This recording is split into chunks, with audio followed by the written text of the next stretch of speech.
Spoke several times before about ideological subversion. That is a phrase that I'm afraid some Americans don't fully understand. When the Soviets use the phrase ideological subversion, what do they mean by it? Ideological subversion is the slow process which we call either ideological subversion or active measures, активные мероприятия in the language of the KGB, or psychological warfare.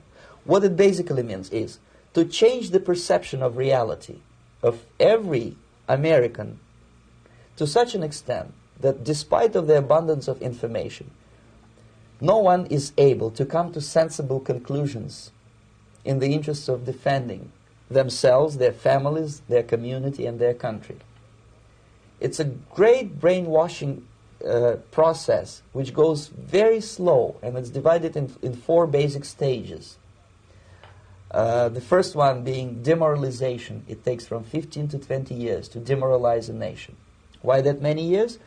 Because this is the minimum number of years which requires to educate one generation of students in the country of your enemy, exposed to the ideology of the enemy. In other words, Marxism-Leninism ideology is being pumped into the soft heads of at least 3 generations of American students without being challenged or counterbalanced by the basic values of Americanism, American patriotism.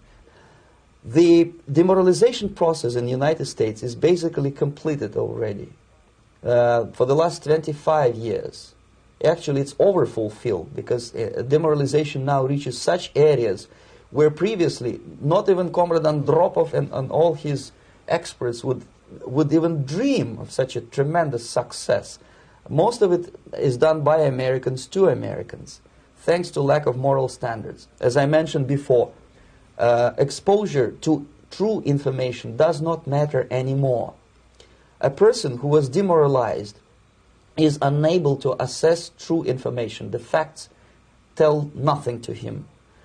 Even if I shower him with information, with authentic proof, with documents, with pictures, even if I take him by force to the Soviet Union and show him concentration camp, he will refuse to believe it until he is going to receive a kick in his fat bottom. When a military boot crashes his balls, then he will understand, but not before that. That's the tragic of the situation of demoralization.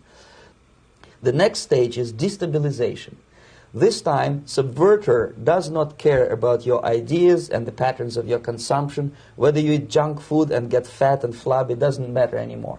This time, and it takes only from 2 to 5 years to destabilize a nation, what matters is essentials: economy, foreign relations, defense systems. And you can see it quite clearly that in some areas, in such sensitive areas as defense and economy, the influence of Marxist-Leninist ideas in the United States is absolutely fantastic. I could never believe it 14 years ago when I landed in this part of the world that the process will go that fast. The next stage, of course, is crisis. It may take only up to 6 weeks to bring a country to the verge of crisis. You can see it in Central America now. And after crisis, with a violent change of power, structure, and economy, you have so-called the period of normalization. It may last indefinitely. Normalization is a cynical expression borrowed from Soviet propaganda. When the Soviet tanks moved into Czechoslovakia in '68, Comrade Brezhnev said, "Now the situation in brotherly Czechoslovakia is normalized."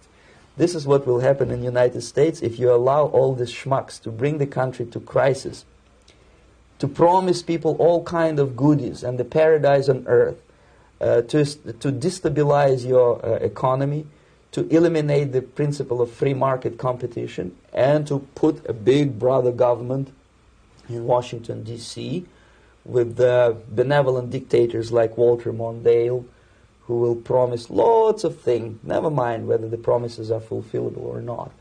Your leftists in the United States, all these professors and all these beautiful civil rights defenders, they are instrumental in the process of the subversion only to destabilize the nation. When their job is completed, they are not needed anymore. They know too much. Some of them when they get disillusioned, when they see that Marxist-Leninists come to power, obviously they get offended. They think that they will come to power. That will never happen, of course. They will be lined up against the wall and shot. But they may turn into the most bitter enemies of Marxist-Leninists when they come to power. And that's what happened in Nicaragua. You remember most of these former Marxist-Leninists were either put to prison or one of them split, and now he's working against Sandinistas. It happened in Grenada when Maurice Bishop was already a Marxist. He was executed by a new Marxist who was more Marxist than this Marxist. Same happened in Afghanistan when first there was Taraki, he was killed by Amin, then Amin was killed by Babrak Karmal with the help of KGB. Same happened in Bangladesh when Mujibur Rahman, very pro-Soviet leftist, was assassinated by his own Marxist-Leninist military comrades. It's the same pattern everywhere. The time bomb is ticking. With every second, the disaster